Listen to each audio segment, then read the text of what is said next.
Buenas tardes, sean todos bienvenidos a este seminario. El día de hoy vamos a hablar sobre la gestión de calidad y vamos a tocar puntos importantes como la no conformidad y los tipos de errores que existen. Antes de empezar, vamos a hablar sobre los objetivos de este seminario. Los objetivos son definir los parámetros de las no conformidades y las medidas que hay que tomar en la presencia de cada una de ellas. Dar a conocer los procedimientos paso a paso que se deben llevar a cabo con las no conformidades y los errores de un laboratorio clínico. Demostrar que las acciones correctivas frente a las no conformidades son de mucha importancia para mantener una buena calidad dentro del laboratorio clínico. Antes de empezar a hablar sobre los puntos relevantes de este seminario, vamos a tratar de definir qué es la gestión de la calidad. La gestión de la calidad son pasos, son protocolos que nos ayudan a nosotros mantener una organización con respecto a la calidad. Hablemos sobre la no conformidad. Una no conformidad es un incumplimiento de un requisito, tanto de un procedimiento como de un análisis. Es decir, que es un incumplimiento de una necesidad o de una expectativa establecida. Las no conformidades se pueden derivar o se pueden clasificar de dos maneras, como características de los problemas o según las causas que lo originan o las circunstancias no deseadas. Dentro de las características del problema tenemos dos subcategorías, que son problemas aleatorios y problemas crónicos. Cuando hablamos de los problemas aleatorios, son los que se presentan, de los cuales no tenemos planes de que van a suceder. O sea, son los que se dan de manera aleatoria. Los que se pueden dar mediante niveles críticos. Y también se pueden dar por productos de una circunstancia no programada. Los problemas crónicos son los que se producen por un cierto periodo o incluso pueden ser de forma permanente. Es importante mencionar que este tipo de problemas no siempre tienden a ser de mucha relevancia para el laboratorio. Y también es importante mencionar que este es el tipo de problema que es un poco más difícil de ser detectado. Las causas asignables son las causas que nosotros sabemos que eventualmente nos van a generar una no conformidad. Se pueden definir como, o pueden ser identificadas de una manera relativa o directa. Las causas naturales. Estas son las que se denominan mediante las condiciones tanto históricas como culturales. Un ejemplo de esto es cuando se hace una formación para la vacunación de una ciudad o de un pueblo. Tanto el hacer este programa de vacunación como el no hacerlo puede generar o no una no conformidad. También existen tipos de no conformidades. Como punto número 1 tenemos la no conformidad de la fase preanalítica. Este tipo de no conformidad es el que se da antes de empezar el análisis. Un ejemplo de esto puede ser una incorrecta toma de muestra o una incorrecta identificación del paciente. También otro ejemplo puede ser una solicitud incompleta. A veces nosotros no tomamos en cuenta ciertos parámetros en la solicitud del paciente que en realidad generan una gran relevancia, como por ejemplo la edad o el peso del paciente, o incluso si el paciente puede o no presentar una enfermedad de base. Como punto número 2, tenemos las no conformidades de los recursos materiales. Este tipo de no conformidades son las que se dan por la insuficiencia tanto de insumos como de equipos, insuficiencia de reactivos o incluso insuficiencia del equipo de protección personal. Otro ejemplo de esto puede ser el uso o el tener una máquina eh, o un material con baja calibración. Cuando se utiliza un equipo de laboratorio que no posee la calibración adecuada. Como tercer punto está la no conformidad de los métodos de trabajo. En este tipo de no conformidades se habla más que todo o se refiere a cómo se actualizan los métodos para el análisis. Como un ejemplo de esto puede ser el, el análisis de un frotis de sangre periférico para un conteo de glóbulos blancos. Sabemos que el método tradicional son un papel y un lápiz y contamos las células. Ahora existe algo que es un poco más actualizado. Existe una aplicación.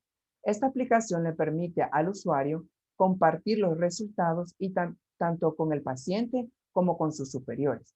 Llegamos al punto en el que llega un, llega un analista y no está familiarizado con esta aplicación, pero nosotros la implementamos. Es ahí cuando él sale de su zona de confort y entonces esto genera una no conformidad. Como último punto tenemos la no conformidad en los recursos humanos. Esta normalmente se da cuando a una persona se le asigna una tarea que no se le debe asignar a él. Como por ejemplo, a veces a los técnicos de laboratorio se les asigna el hacer un análisis de, de una prueba de tuberculosis. Nosotros, como microbiólogos, sabemos que las pruebas de tuberculosis son de alto riesgo y nosotros somos los que estamos encargados de este análisis. Si se manda un técnico, él no posee o no tiene la práctica necesaria para tener un análisis de cómo se debe hacer ese tipo de práctica. Puede ser que él lo haga todo lo que usted le dijo a, a, a, como usted se lo dijo, pero aún así él no tiene esa capacidad de análisis que nosotros año con año la vamos haciendo mejor. Hablemos de los errores. Los errores son considerados en una desviación inesperada, son considerados una desviación inesperada.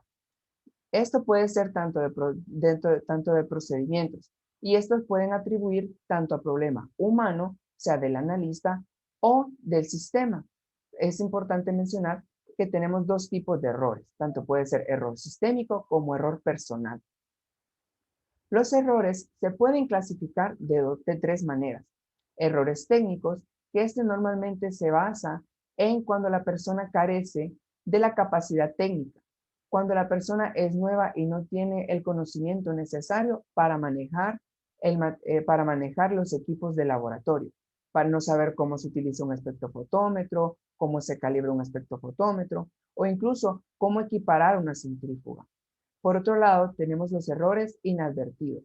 Este tipo de error es el que se comete por una falta de atención. A veces una persona encargada de un laboratorio tiene muchas cosas que hacer, tiene muchas asignaciones a su cargo. Entonces puede ser que pase por alto algún paso o puede ser que pase por alto algo que es de suma relevancia para el análisis. Un ejemplo de esto puede ser cuando hacemos un panel de tipiaje sanguíneo.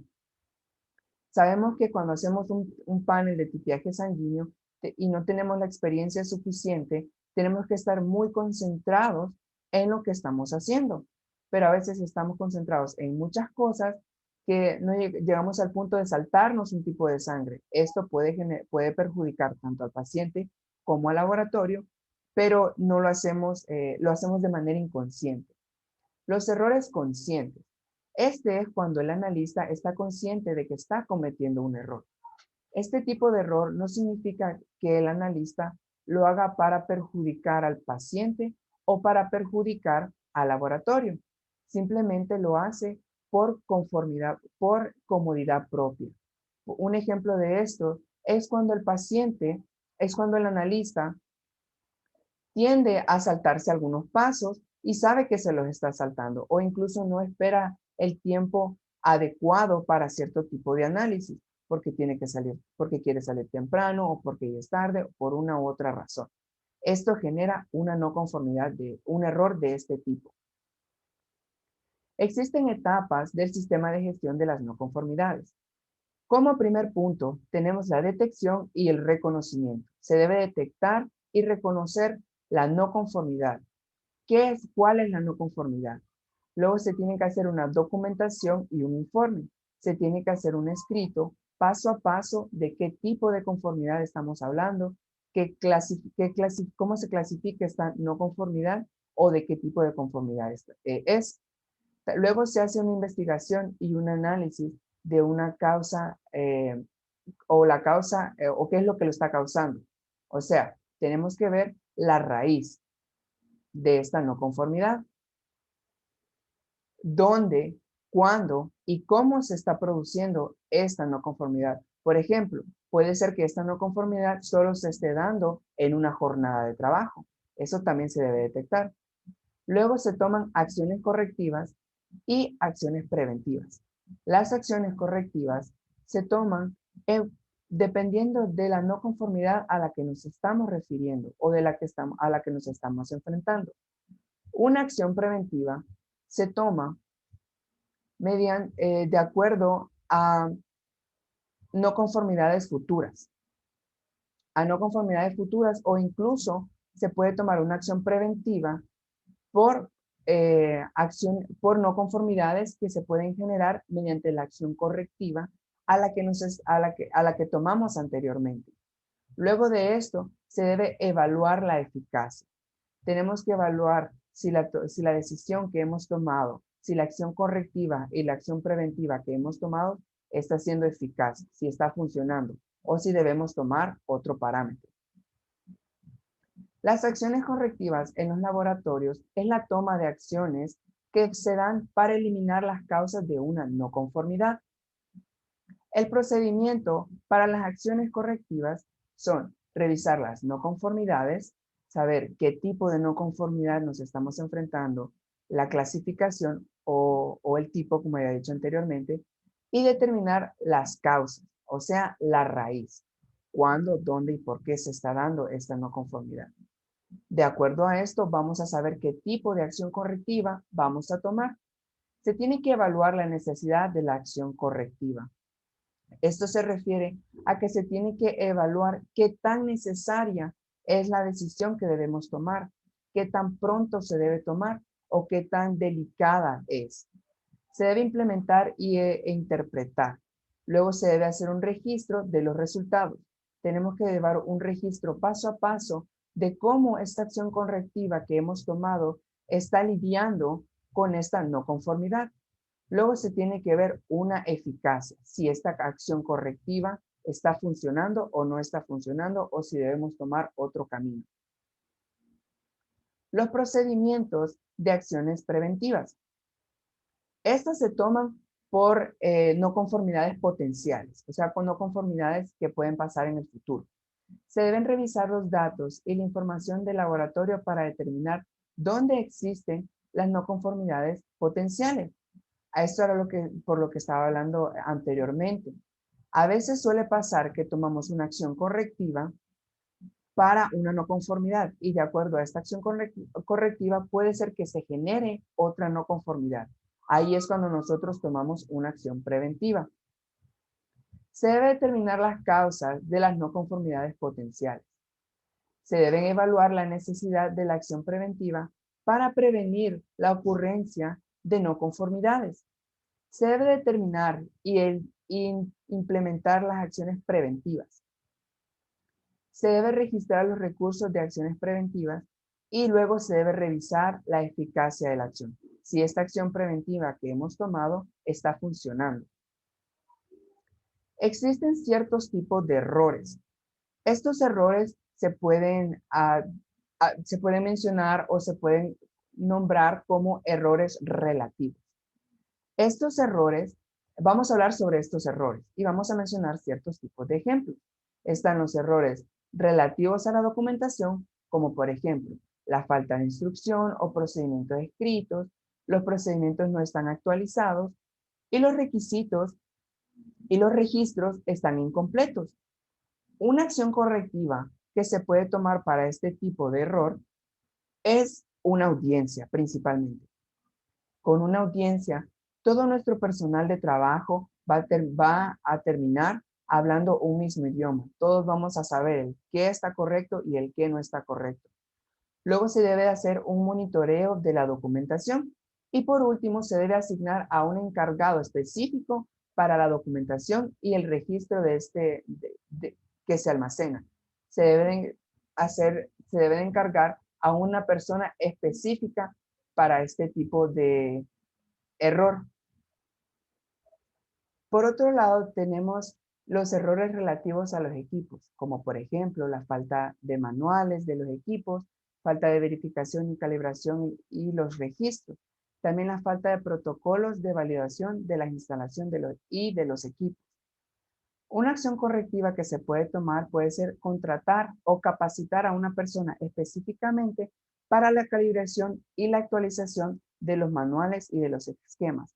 Alguien que pueda hacer esquemas más familiarizados o esquemas más actualizados, incluso que pueda hacer esquemas más amigables para nuestro personal de trabajo.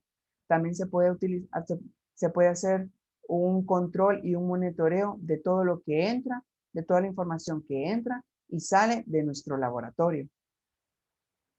Los errores relativos a las actividades, como por ejemplo, la identificación incorrecta de algunas muestras, el incumplimiento del programa de control de calidad establecido y los reactivos almacenados en condiciones inadecuadas.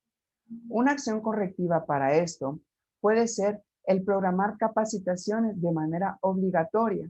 Si nosotros tenemos capacitaciones a menudo en nuestro área de trabajo o en nuestro laboratorio, es muy probable que todos nuestros laboratoristas o que todo nuestro personal de laboratorio hable el mismo lenguaje. Todos vamos a saber dónde va qué cosa, cómo se utiliza qué cosa y cómo se debe de mantener qué cosa. Con los errores relativos al personal, puede ser un incumplimiento de los programas de capacitación o un desconocimiento de los procedimientos o instrucciones documentadas. A este tipo de errores, una acción correctiva puede ser la elaboración de esquemas y manuales más amigables para nuestro personal. Como conclusión, tenemos que es importante saber reconocer una no conformidad tanto por su clasificación como por el tipo del cual estamos hablando, para así tener la destreza de saber qué tipo de acción correctiva se debe tomar. Como habíamos mencionado anteriormente, es importante saber cómo se clasifica y de qué tipo de no conformidad estamos hablando, porque de acuerdo a eso vamos a saber qué acción correctiva es la correcta. Las acciones correctivas son de suma importancia en el laboratorio clínico para poder brindar un servicio de calidad al cliente. El manejo correcto de una buena elaboración de planes de acciones correctivas son de fundamental importancia para un buen manejo de un laboratorio clínico tanto a nivel interno como a nivel externo. Si nosotros tenemos un plan de acciones correctivas adecuado, todos vamos a poder hablar el mismo idioma. Incluso no va a ser necesario que haya un personal específico para eso. Si todos saben lo que está bien y lo que está mal, todos vamos a saber cómo podemos lidiar con eso. Esta fue mi presentación. Agradezco mucho su atención. Que pasen buen día.